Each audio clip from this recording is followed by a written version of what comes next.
Bueno, está calentito, el tema arbitral en la Liga Santander después de una jornada que nos ha vuelto a dejar mucha polémica en cuanto al uso, la intervención o no del VAR y sobre todo un equipo que ha terminado por explotar, por clamar contra el colectivo arbitral y contra, efectivamente, como decimos, el funcionamiento del videoarbitraje. Un videoarbitraje cuyas normas, cuyo uso conoce bastante bien Carlos Molina. ¿Qué tal? Muy buenas. ¿Qué tal? Muy buenas. Y bueno, un uso que está dejando mucho que desear, sobre todo en cuanto a los criterios de implantación. Sí, yo creo que el año pasado, hay que recordar, que hubo mucha polémica porque la gente no entendía muy bien el proceso. Pero este año que la gente entiende el proceso, lo que no entiende es la incongruencia, que es el problema que yo creo que, sobre todo en este último partido del Betis-Barça, ha tenido a mucha gente de cabeza. Aunque ahora lo vamos a tratar mejor, creo que ha sido un problema más del arbitraje que no del VAR. Sí, y un Betis... Hola, Álvaro Borrego, uno de los compañeros del Desmarque Sevilla. ¿Qué tal? ¿Qué tal, Un Betis que está tremendamente enfadado e incluso estudiando posibles medidas para paliar lo que entienden que es una persecución. Ya directamente hablan así. Sí, ahora desgranaremos un poco todas las medidas que el Betis está meditando realizar, pero lo cierto es que desde la entidad heliopolitana consideran, como tú has dicho, que es una persecución, ¿no? Arbitrar al Real Betis Balompié. Ya el vicepresidente de la entidad en el duelo contra el Getafe, quizá aquel que fue el que colmó la paciencia de la afición y también de la directiva.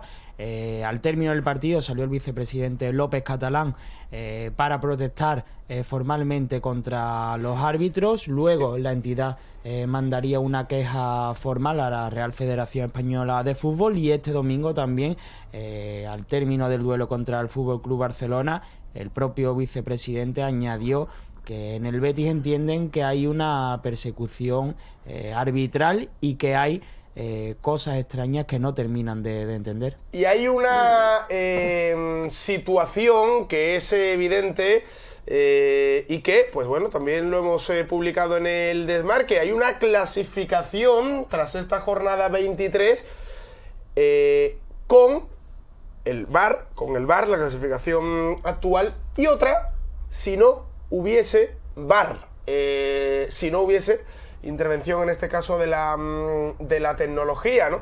Una clasificación que vamos a ver en pantalla directamente, que está ahí, Álvaro, y que tiene al Betis como uno de los principalmente perjudicados. Sí, yo creo que, bueno, los números son evidentes. El Betis, sin el VAR, tendría 4 puntos más y las decisiones del videoarbitraje le han perjudicado. Yo no creo que sea tanto por el problema en sí del VAR, sino que yo creo que es una deficiencia de los árbitros en determinadas acciones que han caído del lado rival, y yo personalmente no comparto que exista esa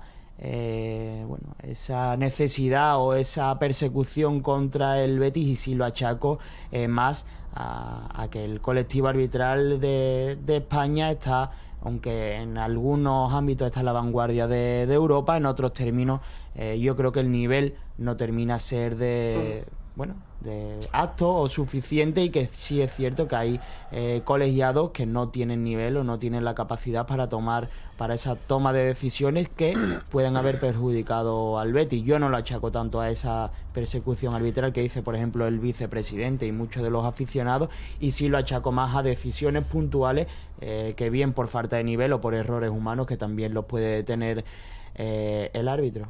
Vamos a ir inmediatamente, y quiero también contar con la opinión de Carlos, con las jugadas polémicas de ese Betis 2, Barça 3, empezando por ejemplo, por la jugada que supone, que no termina suponiendo, mejor dicho, la expulsión de Sergi Roberto por esta entrada. La vamos a ver en la captura del momento. Entrada con los dos pies por delante, y luego además hay un barrido por la pierna derecha al futbolista del Betis, Carlas Aleñá. Una acción, Carlos, ¿por qué aquí no interviene el VAR? Bueno, pues esto es muy sencillo. Esto es una amarilla de libro que se come el colegiado, pero que viene condicionada por la manera que tuvo de arbitrar en la primera parte.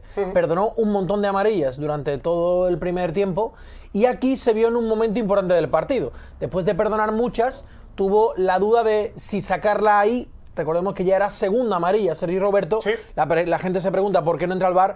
Recordemos que en el protocolo de VAR la segunda amarilla no está contemplada como acción de VAR, por lo tanto, desde el VAR no se le puede indicar que se había equivocado o que es una decisión blanda. Solo la roja directa. Solo roja directa o agresiones entran a decisión de la VAR. Esa es una de las acciones polémicas del partido, con lo cual es más fallo, en este caso, del árbitro por no ver la acción, que la vio todo el mundo, y no sacar la cartulina amarilla, que el VAR, porque el VAR ahí, si el árbitro decide no sacar la amarilla, no es problema del VAR, es problema del árbitro, que esa acción la debió ver y la debió sancionar. No, la vio y la pitó, pero no consideró que fuese roja. Bueno, no vio que, efectivamente, no consideró que fuese amarilla, lo cual fue un claro error, ¿no?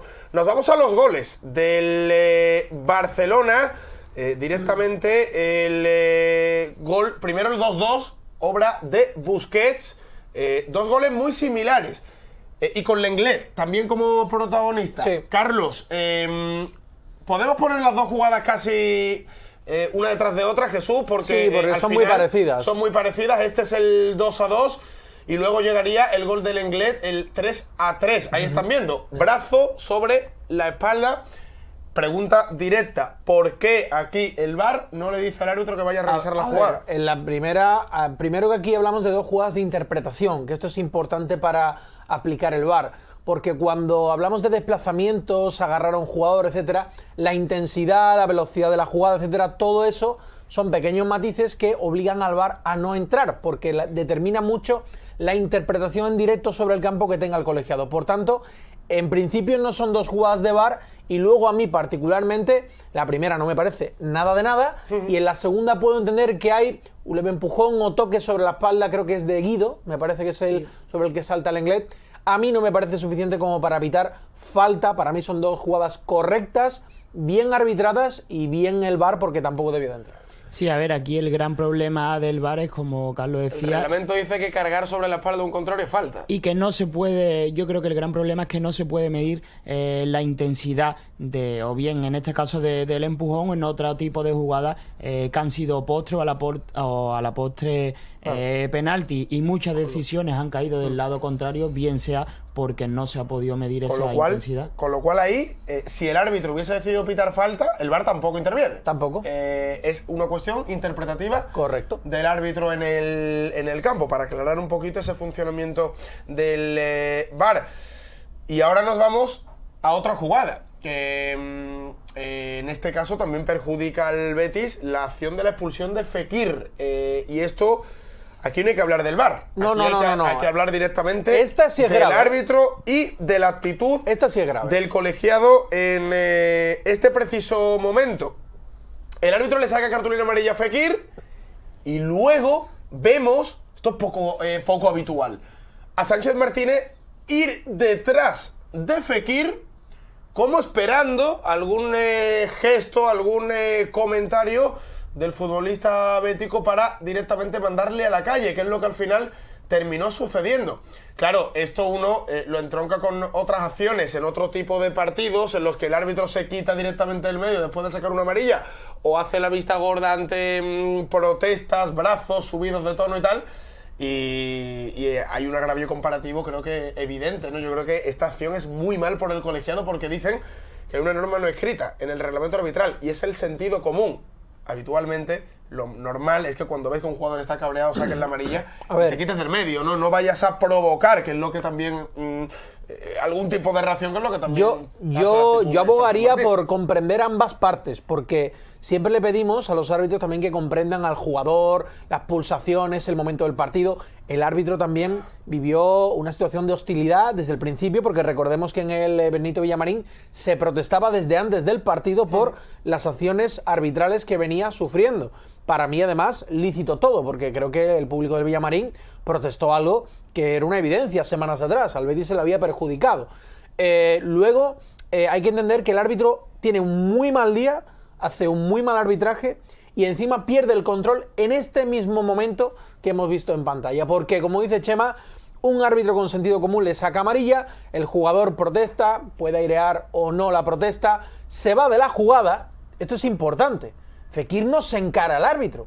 Fekir se va, se da la vuelta, hace un gesto como de mandar al árbitro a tal, pero tampoco es nada del otro mundo. Y como ve que se vuelve 2 veces y sigue haciendo el ademán, le persiste. Pero creo que, como dice Chema, los árbitros normalmente sacan amarilla, se van, miran a otro lado y evitan enfrentarse con el jugador. Sí, precisamente este tipo de caso concreto es el que escama en el Betis, como lo dijo el propio López Catalán, que hay cosas extrañas, ¿no? No existe rigor en cierto tipo de árbitros, sobre todo viendo cómo se le permite a futbolistas como Luis Suárez, como Sergio Ramos, ver aireadas protestas a los árbitros, incluso encararse con ellos, dedicarle improperios, y que exista, digamos, una doble vara de medir con otro tipo de equipos, ¿no? Bueno, la protesta de Nabil Fekir podía haber sido amonestada o no podía haberlo sido, pero porque a un futbolista del Real Betis Álvaro, siempre termina... esa es la clave, o sea, Fekir se ha equivocado. Sí, Fekir pero... lo ha hecho mal. Pero el problema es que nos han enseñado que esto normalmente no te conduce a una segunda amarilla de expulsión automática. Es tremendo. Y luego estamos acostumbrados también a definir al mal árbitro por una ley tampoco escrita, que es la ley de la compensación. Bueno. Porque evidentemente seguro que en el VAR se revisó esta jugada, este penalti, agarrón de Bartra a Messi ya en el tiempo de descuento. Pero, qué casualidad, Miguelito, que se suele decir, el árbitro no lo quiso pitar y desde el VAR pues parece que tampoco le mandaron a revisarlo. Insisto, es que todo esto al final pone de evidencia que el problema no es la tecnología, el problema es los criterios. Los criterios, vamos, está clarísimo. Esto es de vergüenza. Vamos a ver, ¿hay una sola persona que no vea penalti? No. ¿Y sabes cuando a qué el jugador se queda parado? ¿Sabes a qué se agarra? No, es que como he perjudicado ya al Betis, no, pues oye, tampoco, eso, ¿qué más da? ¿No? Eso, que Chema, gane el Barça 2-3, pero no 2-4. No te lo va a reconocer, ni un solo árbitro te lo va a reconocer. Ahora, te digo una cosa, ¿sabes qué es la mayor tristeza de todo esto? Que lo justifiquen, porque encima tienen una respuesta. La respuesta es que son varios agarrones continuados, pero ninguno de la suficiente contundencia como para que el VAR intervenga. Yo alucino. No le quita la camiseta, claro, que sería penalti cuando le quiten la camiseta. Es lo que dice Messi, que por cierto, esto se ha sabido también gracias a los compañeros de Movistar. Messi le pregunta al árbitro, ¿me tengo que tirar para que me pites penalti? Porque que no me caiga no significa... Una vez un jugador del Betis le dijeron que sí, que se tenía que tirar, ¿no? No recuerdo qué partido fue, pero recuerdo al árbitro diciéndole... a un jugador del Betis, yo tengo un recuerdo que luego él lo comentó bueno, eso públicamente, el árbitro lo había dicho que sí, que si se hubiera tirado lo hubiese pedido a penalti, algo absolutamente inaudito, en fin. Ridículo. Sí recuerdo un caso en el Bernabéu, por cierto, en un Real Madrid Osasuna, donde Juanfran vestía la camiseta de Osasuna, hicieron un penalti con un piano, y el árbitro le dijo: y si te tira, por lo menos tírate bien, que te estás tirando mal. Y el penalti fue escandaloso, ¿no? El árbitro encima le vacilaba, ¿no? A lo que, por cierto, pasa alguna vez en el fútbol. Ese es el recopilatorio de jugadas polémicas en el Betis-Barça. Lo que parece que ha llegado al fútbol, quiero decir, que ha vuelto, mejor dicho, al Comité Técnico de Árbitros, es el neverazo, ¿no? Lo digo porque Sánchez Martínez... tampoco Gil Manzano, pero bueno, estamos hablando de este partido. Sánchez Martínez no va a pitar ni va a estar en el VAR en esta próxima jornada. Decían que con Velasco Carballo se acababa esto de los castigos. Bueno, hay algunas voces que apuntan a una jornada de descanso. Están muy cargados los gemelos después de tanta carga de partido. Desde la federación se quiere vender como que esto es una jornada de descanso para Sánchez Martínez, pero es cierto que al árbitro, tanto del lado verde y blanco como del lado azulgrana, le han caído las críticas, y es cuanto menos llamativos que no arbitre la próxima jornada y tampoco en la sala VAR. Oye, y para terminar, ¿hasta qué punto puede tener incidencia la figura de un delegado arbitral, ex árbitro, en el trato que luego el equipo reciba por parte del colectivo en los partidos? Lo digo por la noticia que habéis publicado en el Desmarque Sevilla sobre el interés del Betis en contratar a Pérez Lasa como delegado arbitral, algo que ya hizo el Real Madrid con la figura de Dauden Ibáñez, que creo que ha sido el pionero, ¿no? El Real Madrid en este sentido. Y el Getafe con también el Mejía Getafe Dávila. con Mejuto, ¿no? O Mejía Dávila. Mejuto González y Mejía Dávila también. Sí, cuéntanos. Sí, el Betis que desde hace tiempo llevaba pensando este refuerzo y quizás agravado por las últimas actuaciones arbitrales que en el Betis consideran que les han perjudicado, ha tanteado y tiene avanzado el fichaje del ex colegiado Miguel Ángel Pérez Lasa, el colegiado vasco, que es cierto que no tiene ninguna relación con Sevilla, pero su pareja es sevillana, pasa mucho tiempo del año en Sevilla y quizás sería uno de los grandes avales para que aceptase esa propuesta. Un tipo de refuerzo que no es nuevo, como ya comentabais, en el Getafe y en el Madrid se vienen haciendo este tipo de prácticas, algo habitual. De hecho, el delegado del Getafe es íntimo amigo y el pasado curso era examinador de los árbitros en primera división, y el Betis que también sopesa esta opción, la de incorporar a Miguel Ángel Pérez Lasa. En fin, algo así como si no puedes con el enemigo, únete a él, ¿no? Bueno, no queremos ser tan mal pensados, pero es verdad que los clubes esto lo miran y yo voy a dar un poco la información oficial que dan los clubes sobre este tema. No se ficha un árbitro para que te beneficien, pero sí somos humanos, somos personas. Lo va a recibir un exárbitro que tiene una élite, una categoría, un bagaje. Está encargado de recibir al trío Recibe al trío arbitral, le da un buen trato, lo lleva a una sala, lo dispone bien, le pasa un poquito la manita cuando haga falta, y eso no significa que te vaya a beneficiar, pero te va a mejorar la relación con el comité, con los árbitros, con la federación, y es un poco de política diplomática, y eso está bien también. Sí, sobre todo rebaja el ambiente también de crispación que a día de hoy se tiene en el Real Betis con cada trío arbitral que llega. En fin, que son humanos los árbitros, que no son la objetividad personificada tampoco, porque también, bueno, tienen sentimientos, emociones y se equivocan, sí, y se equivocan. Está visto y comprobado que se equivocan. De todas formas, un pequeño inciso, yo creo, personalmente, que las actuaciones arbitrales no son el problema del Real Betis Balompié. Siempre llama la curiosidad que el equipo que pierde o el equipo que no tiene ese resultado a favor es el perjudicado, el que se siente perjudicado. Y recuerdo, por ejemplo, en el partido contra el Getafe, si el Betis hubiese materializado las 10 ocasiones claras de gol que tiene antes de ese penalti de Ángel, a día de hoy no habría polémica y no se habría generado todo lo que ha contado. Carlos, igual que en Copa, ¿no? Que se cayó con el Rayo y no fue por situación arbitral, ¿no? Sí. Terminaremos cargándonos el VAR por culpa de no, que va, lo bueno ¿no? Lo bueno de esto es que empezamos a entender que es un problema humano y no de la tecnología, para todos aquellos que no querían la tecnología en el fútbol. La tecnología es inevitable que llega y que se impone. Lo que tenemos que aprender es a utilizarla y, sobre todo, como decía Chema, unificar un criterio con las manos y con las decisiones grises que siguen sin estar claras.